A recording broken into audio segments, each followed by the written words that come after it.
soa fortuma le ano mali ngang ia. Amen. Ole a maua se tātou te mafu whawhatasi iai, mai le so i men wheng fō, Roman tātou se fū, wal whai se fū, wal whai weiva, o iai o whapea. A whai e te tautino i lo mutu i le ri o Yesu Keriso, ma whātua tua i lo roto o toi whātuina mai o ia e le tua na ie moti, e whaola i nai oe. Toi whātua mai mutua, a whai e te tautino i lo mutu i le ri o Yesu, ma whātua tua i lo roto o toi whātuina mai o ia i le tua na ie moti, e whaola i nai oe. Ia. A toi whaakura matua whawhengo fia. A whai e te tautino atu. Tautino. A whai e te tau atu. A whai e te whora atu. A whai e te whaino atu. O le ali o Yesu Keriso. O le whaola i o tangata uma. Na maniu nunga sa tau. Toi whātuina mai e le tua. E whātua tua ia. Whaola ina le wai. Whaola ina. A whai tātou te, tātou kuma. A whai tātou te tautino, ma tau atu, ma whora atu, ma whaeino atu, tangata o le larolangi atu. O le ri o Yesu Keriso, na maliu mo wai ma. Tātou whātua tua ia. Ia na whaola ina leo tātou. O le matua le na. A whawhengo fia, salo na ngāra malam. Winga a whaitata te tonu, ma whātua tua i le ri o Yesu Keriso, ma tau watu le naro rangi. Ma whaola ina leo tātou. E lua manatu o manatu. Si tau whamanino ati i ei leo tu, le manatu o le lau, o le matua. O le manatu o lua. Ia i lo Keriso, whaeino atu. Ia i no Keriso, whaeino atu. O le noa lea te te whaamaina mo o tau whanau. E leo le no whale lua e titiru leo e no atua. Leo e titiru mai o tau tama tene o tau no mai a. A le noa lea te whaamawha. O le noa le loto. O le noa le loto. Ia i no Keriso le loto. Ia taritongu le moto ia Yesu Keriso. E meira o le manatu o kua. Ia i no Keriso, ma whaeino atu. Nona winga ia i no Keriso i le moto. Ma whaeino atu. E Keriso ma lo. Ia taritongu le moto. Ia whātua tua le loto. O ia o le li, man whaola. Ia whaperoa. E whaeroa whapewheo. Whapewheo na whaeroa atu. E whapewheo na tau atu. Ia pese, te whia whaeronga e uso si a whanga. Pese koe lea, o jetu lai masabani. Masabani, tau atu no suafa.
Longo le tama, longo le tina, longo le aiba, longo le wo, longo le langi atua, o Yesu ke miso, o lo fao, o lo fao. Wa nei yo ko la pasto. Tu mai ma safari mo longo atu, tau atu, fora atu. Tau le tamama tina. Longo yo ai, fai noa i au wo, mai le langi atua. O le li o Yesu ke miso. O ia lava o le li o le o. O ia o le atuanga o le tulafono. O ia o le atuanga o le tulafono a le tu. Le tulafono o le tua. Le sa tuina ia mosi. Tulafono le levi vesi e Israel. Na tua e le tua ia mosi. Ina ia taina ai le mu Israel. Pe mai no leo o le tua mosi. Fai ai Israel. Tama tusi fai le nunga tusi nunga o la tufani. Tusi le wolo fasa le basi mau fani. Wa o itama te tas. Fai tau ai fano. Ai fai tau ai tina ia mai tau. Mata tusi ta tas o tu la fani. You have to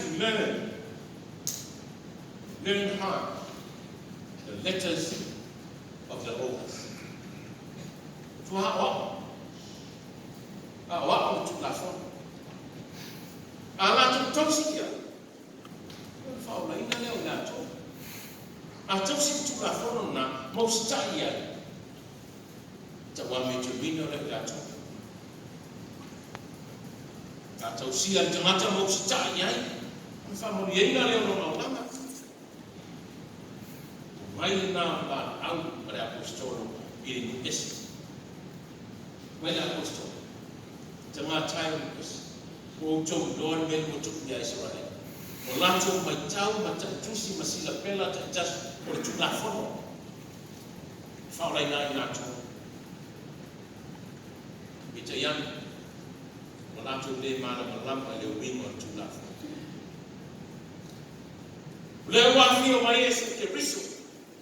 O ia o le atuanga le tu la fono. Me ta ko e fe.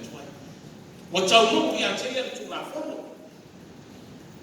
Wa suia e ia le a fala o tu la fono ale atua. Ya sida. Ya le wingo na. Fa alia ia le Yesu Kristo le atuanga o tu la fono alo tatu. Wa o ia o le tu la fono fo.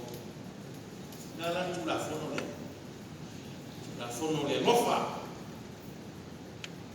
Me mai tu la fono fe tuai. Le sa tau sia. Sui le mata. Sui le nifo. Tu la fono le sa tau sia.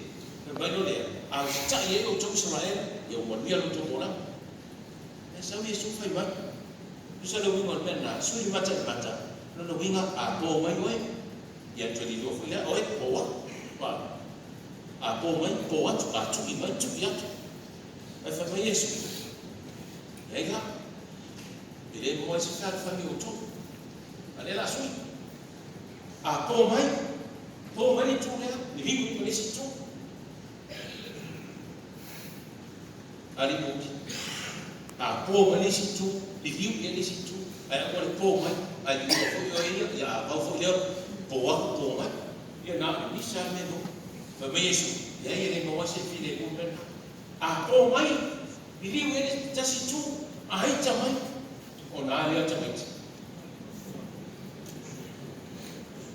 fosu no pa ai Yesu ai tamai a rofa ia a ngale mai fa ngalo ia pa ba ia awa tu ya tu le ia ai tu ya tu le ia ile le you know we going to ngalo kibiso ia maua no tu whamangana. Le atuanga le nao tu la fono. Le na fio mai Yesu Kristo. O le lofa tausia. Le lofa le tua oi. Le lofa le tua oi le whamitala e mose. O le tua oi o le tangata e lofa mai atoi. Full stop. Awana na. Tangata e lofa mai atoi. Lo tua oi na. Fe mai Yesu. Fe sili atu role stau ele. Yesu. O ai lo tua o. Mel tala Yesu. O lo tua o. O tangata ya ofa mai. O tangata ita mai ya tua. Ngala tu sa uma. Wia o le atuanga o tuna fono le lofa. Mai la apostolo Paulo. A fai mo tu fatu tua mata tonu ya Yesu. Ami atu Maria. I lo ke riso de moto ma fai mo atu. Wia le li ma le fao. Ma tino na fa pe fer. Fa pe fer o tatu fai go le lofa fa ke riso. Mai te mile na fatu ia ia o sa ta tayo telefon tayo foi pese tayo au so fa fami mai fisili ro ia be te tau tino atu pe o Yesu Kristo o lo fa o na mo oli o ia be te tau tino atu mai le tania ia tau sa tu lu mai te ia tatu vai na te tas o le mata o te tau tino atu nei lau tau tino mana na ia tau tino atu ia whaino atu ia tau atu le lau mani wa e tau tino atu o Yesu Kristo o lo whaoa ma lo whaoa mene fisi le nona lua o ua e tau tonu e o wala wina o e ia ina ia lua ngā ue whaatasi ia o Keresiano a toa mara tau si o tau maiti ma le au talafou ai mai se la tina e o foi pese ma le au so fa fami i do tono le ai no nana e kalesia ta ua yo si fa no longo ma to ale ma na yo pese fa te tele te pese ma au fa pese mai mai o we ta ton wa bana au pina o e tapia o ta ton o we ta ton e o bana wina o e te miso e te fa pese e te tai ia na fai pese. O ua e te tō ia. Ia. Ka tai o tō ngārua. Fua nā. O le ata manino le nā. O le tangata o tai tōnu iona wala wina. Maro fai. Ia na tō fesiri mai mea. Pe e te whora atu pea. O le a e tau mo whai lava. E whātau mule nei ngā mga paia, i le whesoasoa ni mai o le ngā paia. E te whora atu. A whatai lau sunga whailau tusi male, au so whiara whana. Wa tino whora mai le so. Mano le au so. Mano ngā pui. Wau tau whora atu. Lau tau nafa tausi. Wau tau tau atu. Wau tau tau lia o tau wana kuna. A toa e mana tō ngā koe mawhātino e ngā rui whatasi. As a team. E ati nae ngā koe ngā ia atuisi. Ko whanau rongo mani ki toa e ne nā whonga ne auso tai au ne. Ngā no whawhatai. No tō pito raka. Ai ale au tarako. Agi. Leo oma. Leo tarako mani mitanga ngā oma wa tūre whai lai lo tō ngā ngā. Oma no tō whora whola. Loto soi kuai tu mole tu fai no atu I lo ke miso ke loto ta watu ke na nani wa tu re fai na ono ke miso fai mana ano rongo ya sa fa yo ne yene ke ngalo ta I manu tanga bunga fa wat ya so le fa ti no e fo rofa pale na fonga le au sa maron tanga bunga lo tu titi fai ta lau tau whora wa tau sia.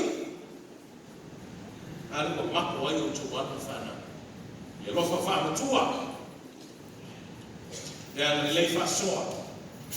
E ati nai au mana ngā koe ngā le atu. Pari manatu. E whaeloa mai ke riso. Ie whaeloa atu e. E whaeloa mai ke riso. Ie whaeloa atu e.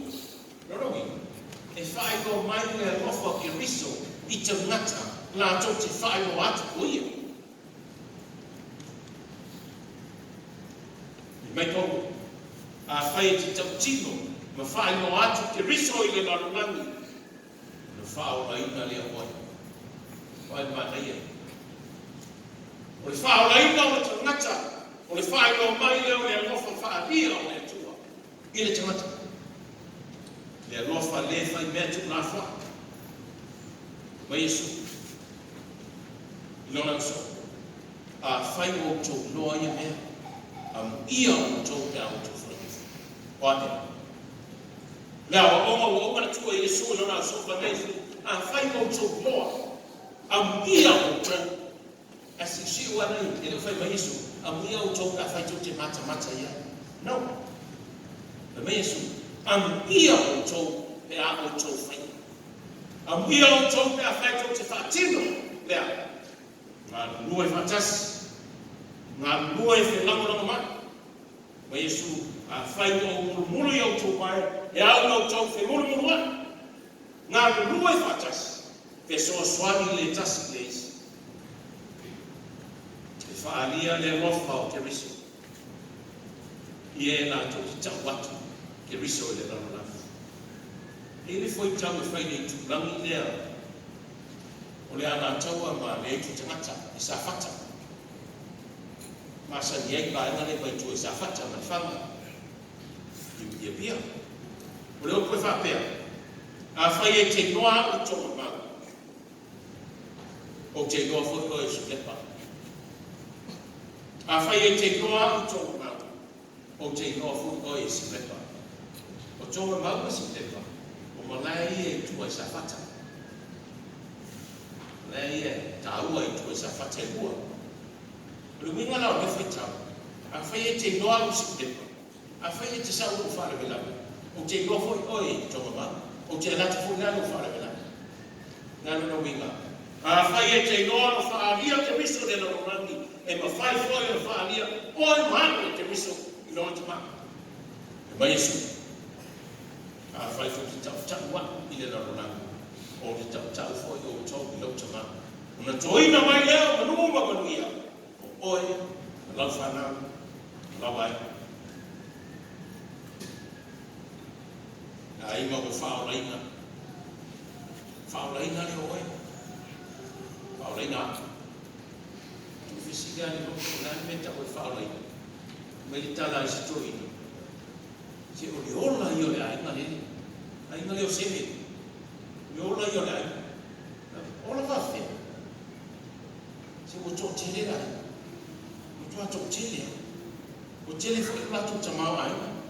O le lei na fukua. Na fumoa, na fukovi, maumaka. O le leia rato ati nai.